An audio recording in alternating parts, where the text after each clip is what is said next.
பிதாவாகிய தேவனுக்கு மகிமை உண்டாகட்டும். ஆண்டவராகிய இயேசுவுக்கு மகத்துவம், புகழும், துதியும் உண்டாகட்டும். ஆவியான தேவனுடைய மகத்துவமுள்ள பலத்த கரத்தில் நம்மை நாம் அர்ப்பணித்தவர்களாக வாய்ப்பு கிடைக்கும் போதெல்லாம் வேதத்தை தேடுவோம். ஒவ்வொரு காரியத்திற்கும் தேவ சமூகத்தில் ஜெபத்தை ஏறெடுப்போம். நினைப்பதற்கும் எண்ணுவதற்கும் மேலானவைகளை நம் தேவன் நமக்கு செய்ய வல்லவர்.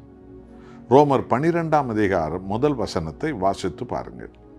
அப்படி இருக்க சகோதரரே, நீங்கள் உங்கள் சரீரங்களை பரிசுத்தமும் தேவனுக்கு பிரியமுமான ஜீவ பலியாக ஒப்பு கொடுக்க வேண்டும் என்று தேவனுடைய இரக்கங்களை முன்னிட்டு உங்களை வேண்டிக் கொள்ளுகிறேன்.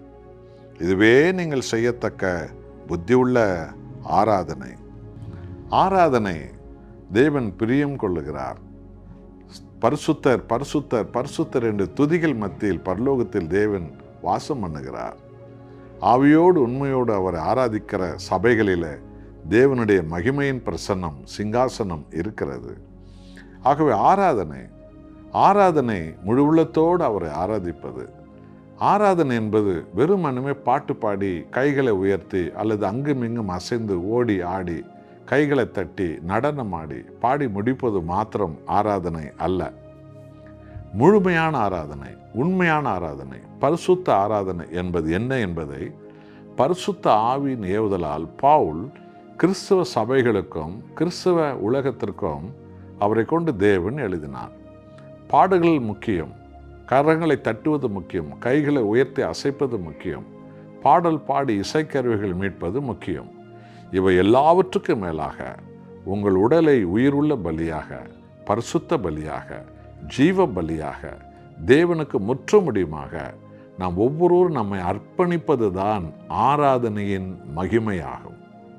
என் அன்பானவர்களே, நம்மை மீட்பதற்காக துரோகிகளான, சண்டாளர்களான, பாவிகளான, நன்றி கெட்டவர்களான, துன்மார்க்கர்களான, பாதாள படுகொலிலிருந்து நம்ம மீட்க பரிசுத்தர் பரிசுத்தர் பரிசுத்தர் என்று ஆராதனையின் மத்தியில் இருந்த ஆண்டவர் தேவகுமாரனாக கிறிஸ்து இயேசுவா உடல் எடுத்து தன்னை உயிருள்ள பலியாக, பரிசுத்த பலியாக, நித்திய பலியாக தன்னையே முழுவதும் நமக்கு கொடுத்தார் அல்லவா?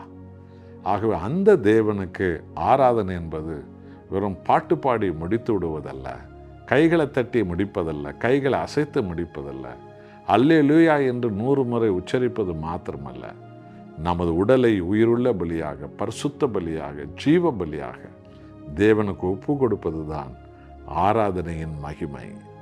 இதைதான் நாம் ஒவ்வொரு நாளும் இனி நாம் செய்வதில் கவனமாக இருப்போம். பிள்ளைகளுக்கு இந்த பாடங்களை கற்றுத்தருவோம். எல்லா விசுவாசிகளும் இந்த பாடங்களை கற்றுக்கொள்ளட்டும். தேவன் நம்முடையது அல்ல, நம்மைத்தான் தேடிக்கொண்டிருக்கிறார். அதுவே மகிமையான ஆராதனை. ஒப்பு கொடுப்போமா? நாம் ஜெபிப்போம்.